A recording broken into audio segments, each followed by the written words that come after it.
Assalamualaikum warahmatullahi wabarakatuh. Kembali lagi di channel Ngulik Horor. Channel ini menceritakan tentang kisah-kisah misteri. Kali ini saya akan membawakan kisah misteri yang diambil dari Ngulik Misteri dan ditulis oleh @nafila. Kalian juga dapat mengunjungi YouTube-nya beliau langsung ya. Nanti link saya akan sediakan di kolom deskripsinya. Oh ya, di dalam cerita ini nama dan tempatnya disamarkan semua ya, untuk menjaga privasi pihak yang terlibat di dalamnya. Yuk daripada kita lama-lama, langsung saja kita simak ceritanya. Bismillahirrahmanirrahim. Kali ini saya akan membawakan kisah misteri yang berjudul Dua Muda-Mudi yang Dilanda Asmara. Dua muda-mudi ini salah satunya bernama Asep dan gadisnya bernama Putri. Dua pasangan muda-mudi ini bekerja di salah satu perusahaan besar di kota Jakarta. Di setiap harinya, kedua pasangan ini bertemu terus dan menjalin hubungannya semakin dekat. Tidak membutuhkan waktu yang lama, si Putri sama si Asep ini akhirnya menjalani hubungan yang benar-benar serius dan ingin melanjutkan ke jenjang pernikahan. Mereka berdua ini yang sedang dilanda asmara. Di setiap perusahaannya ada hari libur yang kebetulan Sabtu Minggu dan tidak ada tambahan kerja atau lembur. Putri ini selalu pulang kampung.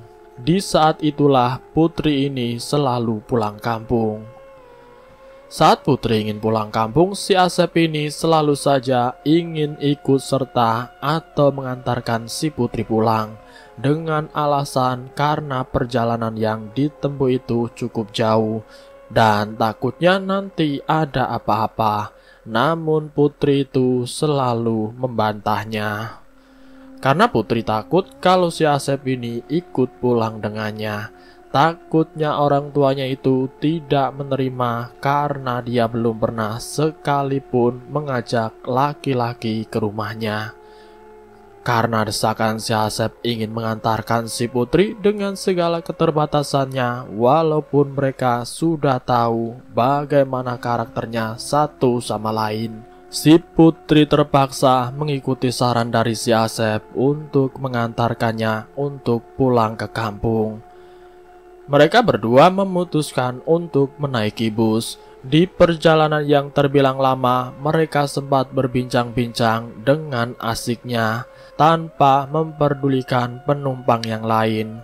Sesampainya di rumah Putri yang berada di salah satu provinsi di Jawa Tengah, si Asep bertemu dan dikenalkan dengan orang tua si Putri. Orang tuanya Putri pun mempersilahkan si Asep untuk masuk. "Ayo nak, masuk dan silahkan duduk. Maaf ya, keadaan rumahnya Putri seperti ini." Itu adalah ungkapan dari bapaknya Putri. "Mohon maaf, saya sudah mengganggu ketenangan bapak dan ibu atas kedatangan saya. Soalnya kata Putri belum pernah sekalipun ia mengajak laki-laki ke rumah ini," jelas si Asep. "Oh iya, rupanya kamu sudah tahu ya nak. Sebelumnya bapak mau tanya, kamu namanya siapa? Terus kamu dari mana asalnya?" tanya si bapaknya Putri. "Saya namanya Asep pak, saya orang Jawa Barat," jawab si Asep. Setelah seringnya mereka berdua tidak ada lembur dan perusahaan tersebut memang sedang tidak melemburkan karyawannya, Asep sudah mengantarkan Putri untuk pulang kampung sebanyak 4 kali. Dan Pak Jono sebagai bapaknya Putri itu berkata kepada istrinya, "Bu, sebenarnya bapak sangat khawatir sama si Putri. Gimana ya bu? Soalnya kita hanya memiliki Putri satu-satunya. Dan Asep itu orang Jawa Barat yang kelihatannya ini serius sama si Putri. Bagaimana kalau sebaiknya tidak dilanjutkan? Karena kita itu mendapatkan orang yang jauh dari tempat tinggal kita," ungkap si bapaknya Putri kepada istrinya. "Tuh kan, bapak sangat khawatir tentang kondisi bagaimana Putri nantinya, apalagi dengan ibu pak. Tapi setidaknya kalau bapak sama ibu tahu keberadaan Putri di mana, tidak apa-apa. Ibu dan bapak bisa membantu menengoknya, bisa mengetahui keberadaan dan bagaimana keadaannya. Tapi kalau si Putri sampai jadi nikah, khawatir kan ketika ada apa-apa dan mendapatkan kabar secara mendadak. Kita juga butuh biaya buat ongkos ke sana, Pak, ujar Ibu Sri, istrinya Pak Jono. Di pikirannya apa yang sudah disampaikan bapak dan ibu itu memanglah positif, karena perkataannya bapak itu benar. Bagaimana kedepannya kalau seandainya jadi nikah sama si Asep yang domisilinya orang Jawa Barat, jauh dari kita orang Jawa Tengah. Karena dua pasangan tersebut antara bapak sama ibu itu sepakat untuk tidak menginginkan anaknya jauh dari tempat tinggalnya, dan disampaikanlah keinginan tersebut kepada putri anaknya. Mohon maaf, bapak sama ibu mau ngomong sama kamu, Put, ujar si bapaknya Putri. Bapak sama ibu sepertinya merasa ada yang beda sama kamu, sama si Asep. Apa kamu benar-benar suka sama si Asep? Tanya bapaknya Putri. Iya, Pak, jawab Putri. Terus maaf ya, Nak, kata bapak sama si Putri. Kamu sudah benar-benar suka sama si Asep? Tanya bapaknya Putri lagi. Benar, Pak, jawab si Putri singkat. Sudah kedua kalinya bapak bertanya dengan si Putri dengan jawaban yang sama. Apa kamu sudah yakin kalau si Asep ini akan menjadi suami yang baik buat kamu, Put? Ujar ibunya Putri. Pertanyaan yang ketiga disampaikan oleh ibunya Putri. Kamu tahu tidak, Put? Ibu ini orang Jawa. Ibu di sini sendiri sama bapak. Ibu tahu kamu itu suka sama si Asep. Tapi yang ibu khawatirkan bukan soal bagaimana kedepannya. Tapi ibu khawatir kamu sama si Asep kedepannya kalau ada perlu apa-apa bagaimana? Dan ibu sama bapak nanti bagaimana? Iya, kalau si Asep mau tinggal di rumah ini, tapi biasanya seorang laki-laki kalau sudah mempunyai istri pasti ingin mengajak istrinya ke kediamannya yang baru. Contohnya ya ini bapak kamu. Dulu bapak seperti ini ingin punya rumah sendiri, dan kamu satu-satunya anak ibu. Itu yang ibu dan bapak khawatirkan sama kamu. Kalau nanti kamu ikut dengan suami kamu, apa yang bisa bapak sama ibu lakukan, Nak? Soalnya bapak dan ibu tahu itu. Tahu kalau anak putri yang sudah dinikahkan, bapak dan ibu tidak punya hak apa-apa. Apalagi itu semua terserah suaminya, ujar ibu panjang lebar. Merasa khawatirnya kepada anak semata wayangnya dari penjelasan panjangnya ibu ke Putri, Putri merenungkan apa yang disampaikan sama si ibu dan bapaknya. Di dalam hati Putri menangis dan merintih. Benar juga apa yang dikatakan oleh ibu. Bagaimana nanti saya bisa berbakti dengan kedua orang tua kalau nanti saya harus pindah dari tempat tinggal, tempat yang membesarkan saya, tempat yang membuat saya menjadi anak yang dewasa. Karena hal itu menjadi batin yang kuat untuk si Putri, akhirnya si Putri mengiyakan apa yang disampaikan bapak dan ibunya itu. Karena itu juga keputusan yang terbaik buat ibu sama bapak. Bilang sama si Asep agar tidak melanjutkan hubungan ini lagi, kata si bapak. Di keesokan harinya, Putri yang kembali berangkat ke tempat di mana dia bekerja di salah satu perusahaan di kota Jakarta. Kebiasaan sehari-harinya dia bekerja dan bertemu 1 minggu, 2 minggu, 3 minggu. Putri merasakan keinginan untuk mengungkapkan perasaannya kepada si Asep. Putri bingung memikirkan cara agar mengungkapkan perasaannya. Dan dia juga merasa takut jika nanti si Asep mengetahui keinginan dari orang tuanya. Dengan perasaan campur aduk dan berat hati karena hubungan mereka yang sudah terjalin sekitar 1,5 tahun tersebut. Dengan perasaan yang begitu berat karena yang tadinya hubungannya baik-baik saja sekarang harus diakhiri.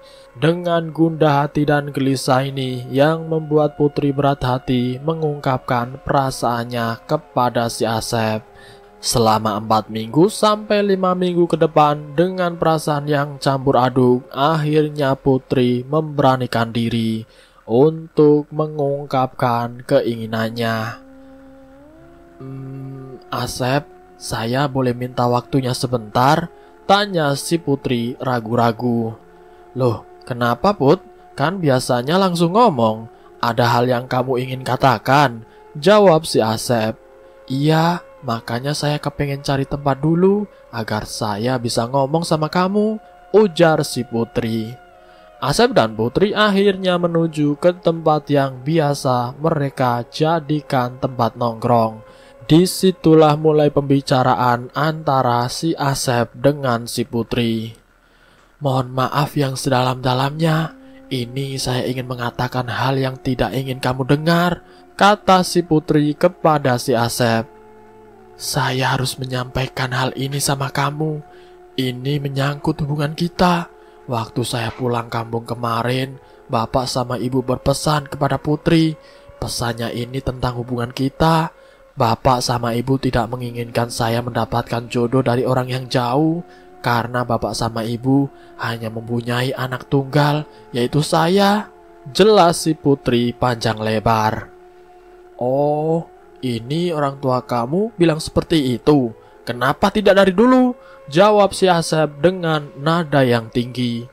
Dengan perasaan yang begitu kecewa mendengar perkataan Putri tersebut, dengan kekehnya si Asep ini berujar, tidak boleh, pokoknya kamu harus jadi milik saya, ucap si Asep dengan emosi yang meluap-luap. Si Putri pun hanya bisa menenangkan si Asep. Kalau memang jodoh tidak akan kemana, ini saya cuma mau mengutarakan apa yang menjadi pesan Bapak dan Ibu ke Putri. Ini saya mengatakannya sekarang untuk nanti ke depannya. Mau bagaimana hubungan kita, tinggal bagaimana kita serahkan kepada Sang Pencipta. Karena semuanya sudah ada yang ngatur kan. Jangan khawatir, ini cuma keinginan Bapak sama Ibu. Sebagai manusia, kepinginan anaknya bisa hidup bebarengan atau tidak hidup bertetangga di salah satu tempat tinggal Bapak sama Ibu, ujar si Putri panjang lebar. Karena si Putri yang bisa menenangkan kondisi Asep, Asep ini menerima apa yang disampaikan sama si Putri, walau dengan berat hati dan perasaan kecewa. Dengan begitu, Asep ingin mengutarakan bahwasanya orang tua macam apa seperti itu. Tapi itu hanya bisa diucapkan di dalam hati saja. Singkat cerita, keesokan harinya ketika dia berangkat bekerja, secara tiba-tiba Putri masuk ke kantor administrasi perusahaan. Dia mengundurkan diri tanpa tidak diketahui si Asep. Putri meninggalkan si Asep tanpa memberitahu kepulangannya atau meninggalkan pekerjaannya. Putri secara diam-diam sudah pulang sampai ke kampung halamannya. Si Asep yang domisilinya tidak jauh dari tempat dia bekerja, dia berusaha mencari Putri ke tempat kos-kosannya. Karena Putri sama sekali tidak berangkat bekerja, itu yang membuat Asep kebingungan dan juga khawatir. Kemana, apa sebabnya Putri tidak bekerja? Apa dia sedang sakit? Atau ada apa-apa? Pertanyaan dalam hati Asep. Putri yang 12 hari tidak tampak batang hidungnya di tempat dia bekerja. Asep pun kemudian mencari ke tempat kos-kosannya dan ia bertanya kepada temannya Putri, yaitu adalah Ayu. Yuk, kamu lihat Putri tidak? Tanya Asep. Aku tidak tahu, bukannya Putri sudah mengundurkan diri kemarin. 2 hari yang lalu dia bercerita ke saya, katanya mau mengundurkan diri dan pulang kampung. Memangnya tidak bilang sama kamu, Sep? Tutur si Ayu kepada Asep. Asep yang mendengar cerita dari Ayu tersebut membuat ia merasa putus asa dan shock. Si Asep lemas tidak berdaya ketika mendengar cerita tersebut. Apa salah saya? Kenapa Putri harus meninggalkan saya? Sedangkan saya tulus mencintainya dan ingin memilikinya. Kenapa harus meninggalkan saya di dalam keterpurukan seperti ini? Gumam Asep dalam hati. Nasib Asep sangatlah malang sekali. Dengan hati yang kecewa, dengan rasa sakit yang sangat dalam, Asep mempunyai siasat untuk mencoba meminta bantuan kepada salah satu dukun yang dianggap mampu membuat Putri merasakan apa yang dirasakannya. Dengan bantuan dukun tersebut, apa yang terjadi dengan Putri yang jauh dari domisili si Asep? Dengan siasat yang dikirim oleh si Asep lewat bantuan dukun ini, membuat si Putri setiap hari selalu melamunkan si Asep. Siasat itu dalam 1 hari, 2 hari, bahkan sampai berminggu-minggu berjalan dengan sangat baik. Tanpa disadari, si Putri kebiasaannya setiap diselamakan ia mengucapkan nama Asep. Kata-kata yang pernah diucapkan Asep itu bagaikan kaset yang terus diputar. Bahkan di saat mandi pun selalu terngiang-ngiang. Lebih parahnya ketika Putri istirahat di malam hari atau pada saat tidur, ia selalu mengucapkan nama Asep terus. Si Putri itu selalu memanggil-manggil namanya Asep. Bapak sama ibunya Putri yang mendengar ucapan itu membuat bapak sama ibu itu bingung tidak karuan. Apa yang sebenarnya terjadi pada Putri? Ibu dan bapaknya yang melihat keadaan si putrinya itu seperti orang yang sedang kasmaran. Sepertinya dia depresi karena harus memutuskan hubungan dengan Asep. Apakah ini salah satu faktornya? Dari bulan ke bulan hingga 3 bulan lamanya, keadaan si Putri ini semakin parah. Dengan keadaan seperti itu, ibu ini menyarankan kepada suaminya.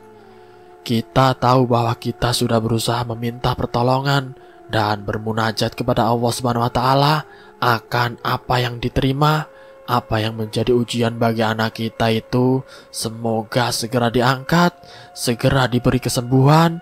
Tapi sampai saat ini belum ada jawabannya, Pak. Saya bingung harus bagaimana lagi, ujar ibunya Putri. Kebingungan istrinya tersebut mengingatkan akan kawan lamanya itu, yang kebetulan dia adalah seorang ustadz yang bernama Pak Ipul. Nah, di sini Pak Joko menyampaikan saran kepada istrinya. Bu, mohon maaf ya Bu, Bapak pernah berkenalan, bahkan sudah lama dekat dengan orang yang mungkin menurut Bapak dia seorang ulama, bahkan seorang ustadz yang mengetahui tentang hal-hal yang gaib. Kalau menurut Ibu, boleh tidak kita mencoba meminta bantuan kepada beliau? Tanya Pak Jono kepada istrinya. Tanpa pikir panjang, istrinya Pak Jono ini langsung mengiyakan saran dari suaminya karena melihat kondisi Putri yang sudah memprihatinkan. Kita coba saja, Pak. Barangkali itu bisa bantu kita, jawab istrinya. Melihat keadaan Putri yang seperti ini, dengan kesepakatan tersebut, akhirnya Pak Jono mendatangi kediaman Pak Ipul. Setelah sampai di tempat Pak Ipul, Pak Jono menyampaikan apa yang menjadi tujuannya dan apa yang dialami anaknya si Putri. Setelah banyak cerita antara Pak Ipul dengan Pak Jono tentang keadaan si Putri, Pak Ipul ini dengan kata yang santai, dengan kata yang sedikit lelah. Mohon maaf Pak Jono, bukannya saya tidak mau membantu Bapak, tapi dengan keadaan fisik saya yang seperti ini, saya tidak mungkin datang ke tempat Bapak.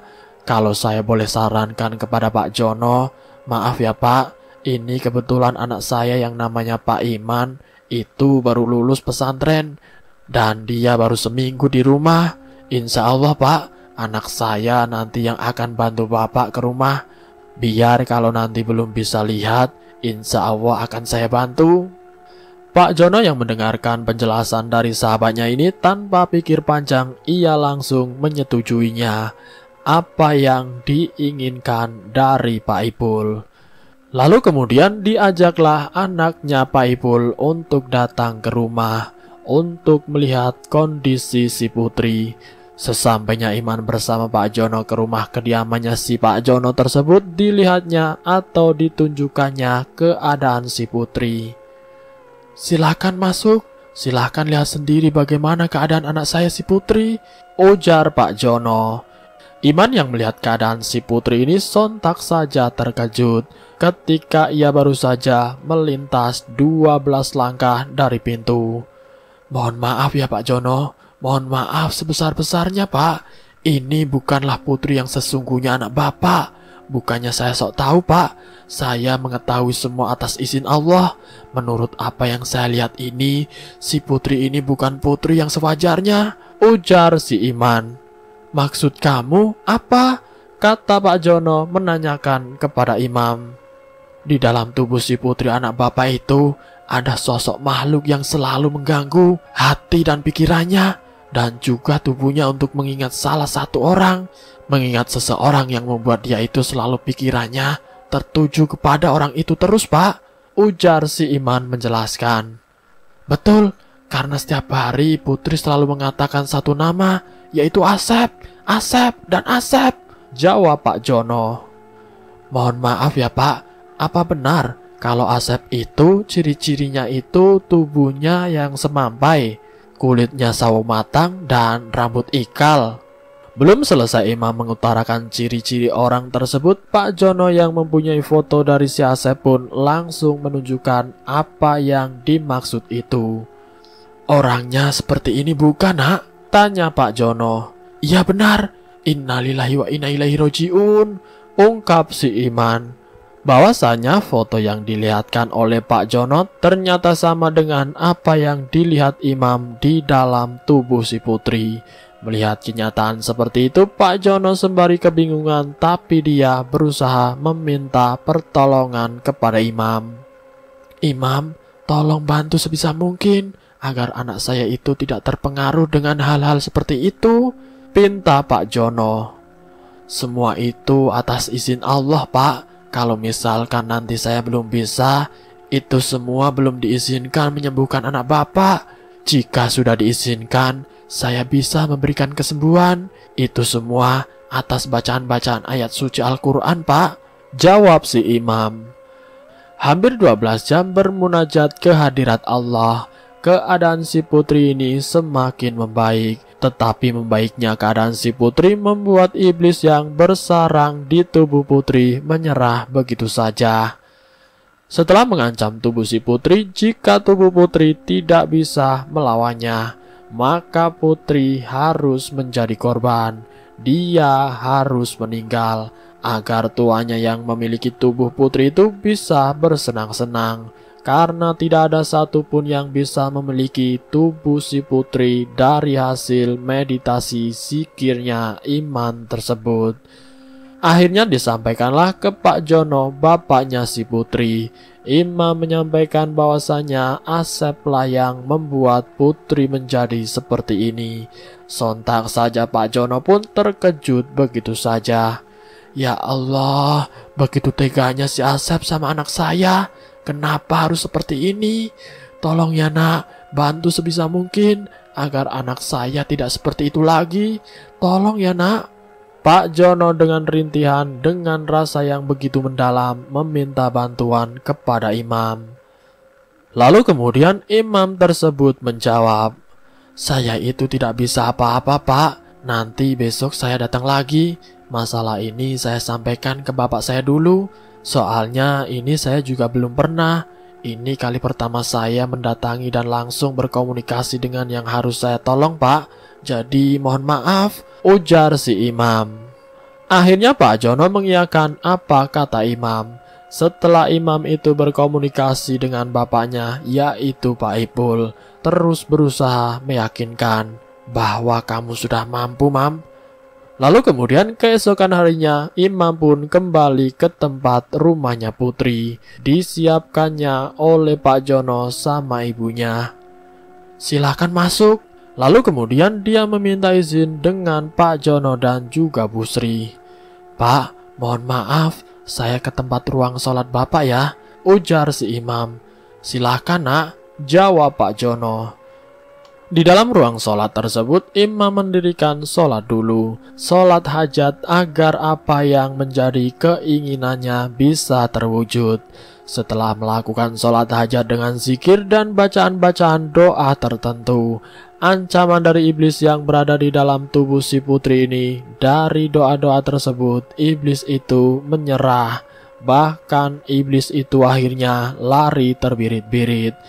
Setelah mengetahui bahwa si putri sudah tidak dirasuki iblis lagi, imam bangun dari tempat duduknya dan keluar dari ruang sholat tersebut. Ia menyampaikan apa yang sudah dialaminya tadi. "Mohon maaf Pak, coba silahkan lihat keadaan si putri," ujar si imam. "Sekarang coba ditanyakan dulu Pak, karena 3 bulan lebih itu si putri lupa sama bapak dan ibunya," lanjut imam lagi. Lalu kemudian orang tuanya pun mengikuti apa yang dikatakan imam. Lalu kemudian mereka mendekati putri. "Putri," ibunya memanggil putri enggan hati-hati, takut hasilnya mengecewakan. "Iya, ada apa Bu?" jawab si putri. Mendengar ucapan anaknya ini, Bu Sri menangis dengan rasa yang begitu bahagia. "Alhamdulillah ya Allah, akhirnya anakku kembali seperti semula," ujar ibunya putri. Putri yang seakan-akan tidak sadar menanyakan kepada ibunya, "Kenapa ibu menangis?" "Anakku, Putri, kamu sudah sembuh Putri," ujar Pak Jono. Putri menjawab dengan santainya, "Memang Putri kenapa Bu?" "Pak," jawab Putri. "Ya Allah, terima kasih. Alhamdulillah engkau telah menyembuhkan anak saya dengan perantara imam. Alhamdulillah wa syukurillah," ujar orang tuanya Putri. Masih dengan pelukan yang begitu kencang, dengan kehangatan pelukan seorang ibu, putri ini setelah kejadian tersebut tiba-tiba telepon berdering, mencoba mencari tahu sumber suara teleponnya dari si putri. Telepon tersebut diketemukan ternyata di dalam kamar dan dikasihkan kepada putri. Lalu telepon tersebut pun tidak sempat diangkat. Akhirnya si putri menelpon balik. "Assalamualaikum, ada apa? Mohon maaf, ada perlu apa?" ujar si putri. "Bagaimana kabar kamu? Sudah lama kita tidak teleponan. Aku baru saja mendapat kabar. Belum lama ini Asep yang baru pulang kerja dan mengalami kecelakaan motor. Tapi kepalanya terlindas mobil, Put," ujar temannya putri. Mendengar kabar tersebut, putri mencoba mencari informasi di media sosial. Dan tidak butuh waktu yang lama, benar saja Asep meninggal kecelakaan yang begitu tragis. Orang tua putri yang mengetahui bahwa Asep menjadi korban kecelakaan itu, secara spontan bapaknya ini curiga bahwa semua ini terjadi benar atas ulah si Asep. Ibunya pun juga merasa yakin. "Apa betul Pak, ini ulahnya si Asep?" tanya ibunya putri. "Tidak tahu, mungkin karena kita lihat kesembuhan anak kita, tapi kok bisa-bisanya itu terkesan iblis yang berada di tubuh putri sembuh secara tiba-tiba dan ada kabar bahwa Asep meninggal kecelakaan," jawab bapaknya putri. Melihat kondisi putri dari bulan ke bulan itu sudah membaik dan sudah kembali seutuhnya, seperti putri yang dikenal bapak dan ibunya. Lalu bapak ini menyarankan kepada istrinya, "Bagaimana ya kalau anak kita dijodohkan saja sama anaknya Pak Ipul?" tanya Pak Jono. Keinginan tersebut disampaikan kepada putri. "Kalau kamu ingin saya jodohkan sama anaknya Pak Ipul yang namanya Imam, kira-kira putri mau tidak?" tanya Pak Jono. Dengan senyumannya secara ingin menjawab antara iya dan malu-malu, putri menjawab cuma dengan anggukan kepala saja. "Kalau misalkan tidak mau, ya tidak apa-apa, karena ini cuma niat baik bapak saja buat kamu," ujar bapaknya putri. "Kita sudah mengenalnya, dan dia juga sudah membantu kita dalam membuat kamu kembali seperti semula. Apa yang sudah disampaikan kepada putri, Pak Jono berangkat ke tempat Pak Ipul untuk menyampaikan apa yang diinginkan bapak dan ibu untuk anaknya. Pak, mohon maaf, kedatangan saya sama ibu ke sini ingin mengutarakan. Kedatangan saya sama ibu ke sini ingin mengutarakan niat yang sebenarnya saya malu untuk mengucapkannya. Tanya Pak Jono. Malu kenapa Pak Jono? Bapak sama saya kan sudah kenal jauh sebelum Bapak punya anak. Tinggal bilang saja, tidak usah malu-malu Pak. Jawab Pak Ipul. Mohon maaf yang sebesar-besarnya Pak Ipul. Kedatangan saya ke sini, saya ingin menyambung silaturahmi antara saya sama Bapak. Kita sudah kenal dulu sebelum kita mempunyai istri. Ujar Pak Jono dengan sedikit ragu-ragu. Iya, terus kenapa Pak? Tanya balik Pak Ipul. Saya ingin menyambung silaturahim yang dulu kita hanya sebatas teman. Bagaimana kalau kita menjadi besan? Jawab Pak Jono. Maksudnya apa Pak Jono? Tanya Pak Ipul. Saya kan punya anak perempuan. Tapi sebelumnya kalau boleh dan berkenan, saya cuma mau nanya dulu sama Pak Imam. Imam sudah mempunyai gadis yang pernah datang ke sini atau gadis yang pernah datang ke sini? Ujar Pak Jono. Imam dari kecil sampai sekarang hidupnya itu di pesantren. Ya boro-boro kenal cewek Pak. Saya mengetahuinya karena anak saya sendiri, dia belum pernah mengenalkan gadis manapun. Jelas istrinya Pak Ipul. Mendengar jawaban tersebut, akhirnya Pak Jono berani mengutarakan niatnya. Bagaimana kalau anak kita dijodohkan saja Pak? Ujar Pak Jono. Mendengar percakapan tersebut, imam yang berada di belakang kamar yang tidak jauh dari tempat mereka duduk. Lalu kemudian imam pun dipanggil. Imam, sini nak, duduk. Ini ada bapak sama ibunya putri kesini. Niatnya mau menjodohkan kamu sama anaknya. Kira-kira kamu mau tidak nak? Tanya Pak Ipul. Terserah bapak saja, di mana baiknya Pak? Jawab imam. Ya jangan terserah, kamu kan yang mau menjalani hidup ke depannya nak. Bukan bapak yang mau menjalaninya.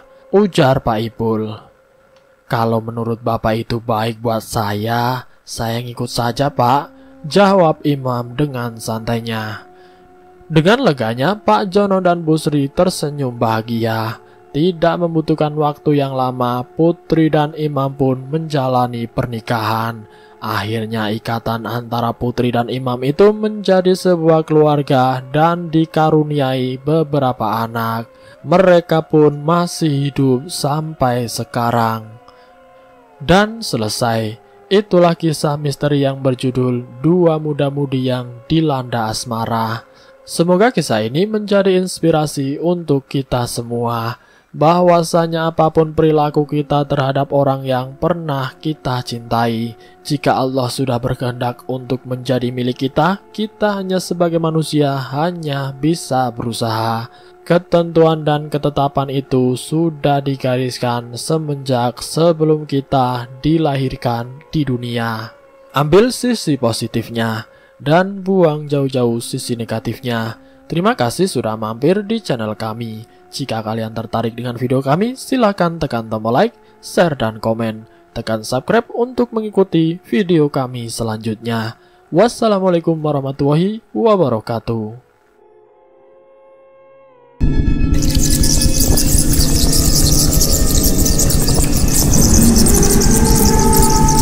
Selamat datang di channel Ngulik Horor.